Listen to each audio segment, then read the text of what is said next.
Instagram, Twitter, Facebook యూజర్లకు కుమారి పేరు ఖచ్చితంగా తెలిసి ఉంటుంది. ఆమెను నెటిజన్స్ అంతా అభిమానంగా కుమారి ఆంటీ అని పిలుస్తూ ఉంటారు. ఆమె చేతి వంటకు హైదరాబాద్లో చాలా మంది అభిమానులు ఉన్నారు. కేబుల్ బ్రిడ్జ్ దగ్గరలోని ఐటీసీ కోహినూర్ హోటల్ రోడ్లో ఈవిడ ఫుడ్ పాయింట్ ఉంటుంది. సాధారణంగానే ఆవిడ సోషల్ మీడియాలో ఫేమస్. గత కొన్ని రోజులుగా మేమర్స్ పుణ్యమా అని మరింత వైరల్ అవుతోంది. అయితే ఈసారి కాస్త నెగిటివ్ టచ్ అనేది వచ్చి పడింది. ధరల విషయంలో ఆమెపై కాస్త ట్రోలింగ్ జరుగుతోంది. అసలు కుమారి సక్సెస్ స్టోరీ ఏంటో ఇప్పుడు మనం చూద్దాం. ఐటీసీ కోహినూర్ హోటల్ రోడ్లో ఫుడ్ స్ట్రీట్ ఉంటుందని దాదాపుగా హైదరాబాద్లో ఉండే అందరికీ తెలిసే ఉంటుంది. ఆ స్ట్రీట్లో ఒక్కసారైనా ఫుడ్ టేస్ట్ చేసే ఉంటారు. ఆ స్ట్రీట్లో ఫుడ్ ఎంత ఫేమస్, అక్కడ కుమారి కూడా అంతే ఫేమస్. మధ్యాహ్నం గడియారంలో 12 గంటలు కొట్టగానే అక్కడికి జనాలు గుమి కొడతారు. కుమారి ఫుడ్ తీసుకొని ఎప్పుడు వస్తారా అని ఎదురు చూస్తూ ఉంటారు. ఈమె దగ్గర వెజ్, నాన్ వెజ్ 2 రకాల ఫుడ్స్ ఉంటాయి. అయితే వెజ్ కంటే కూడా నాన్ వెజ్కు చాలా మంచి డిమాండ్ ఉంటుంది. ఎంత అంటే మధ్యాహ్నం 2 గంటలు అయ్యేసరికి అక్కడ నాన్ వెజ్ కూరలు సగానికి సగం అయిపోతాయి. ఆవిడ చేతి వంటకు ఆ ఏరియాలో అంత డిమాండ్ ఉంటుంది. మరి వాళ్ళ దగ్గర నాన్ వెజ్లో అయితే chicken fry, chicken curry, chicken liver, prawns, mutton curry, mutton liver, బోటి కూర, తలకాయ కూర, ఫిష్ పులుసు, ఫిష్ ఫ్రై, ఎగ్ కర్రీలు ఇలా ఉంటాయి. ఇక వెజ్లో అయితే చట్నీ, పప్పు, ఫ్రై, కర్రీ, సాంబారు, పెరుగు ఉంటాయి. వీళ్ళు వంటలన్నీ ఇంట్లోనే రెడీ చేసుకొని ఇక్కడికి తీసుకొచ్చి విక్రయిస్తూ ఉంటారు. ఇంత మంచి టేస్ట్ ఎందుకు వస్తాయని అడిగితే వాళ్ళ సీక్రెట్ని చెప్పారు. వాళ్ళు వంటల్లో కావాల్సిన అన్ని మసాలాలను ఇంటి వద్ద తయారు చేస్తారు.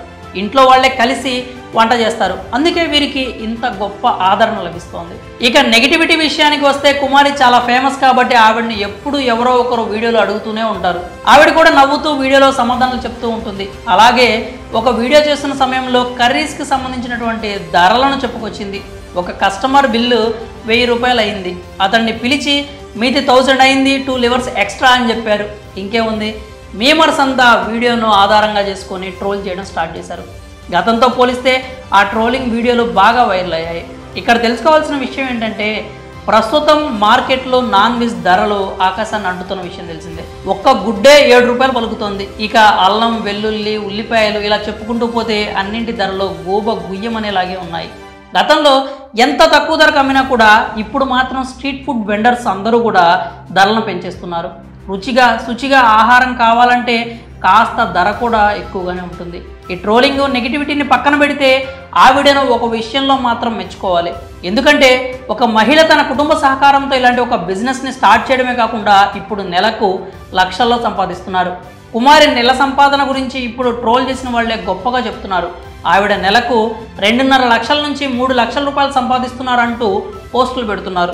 లైఫ్లో ఇది నిజంగా ఆవిడ సాధించిన సక్సెస్ అనే చెప్పాలి. ఈ విషయం తెలిసిన తర్వాత నెటిజన్స్ కూడా కుమారి మీద, ఆవిడ సక్సెస్ స్టోరీ మీద ప్రశంసలు కురిపిస్తున్నారు.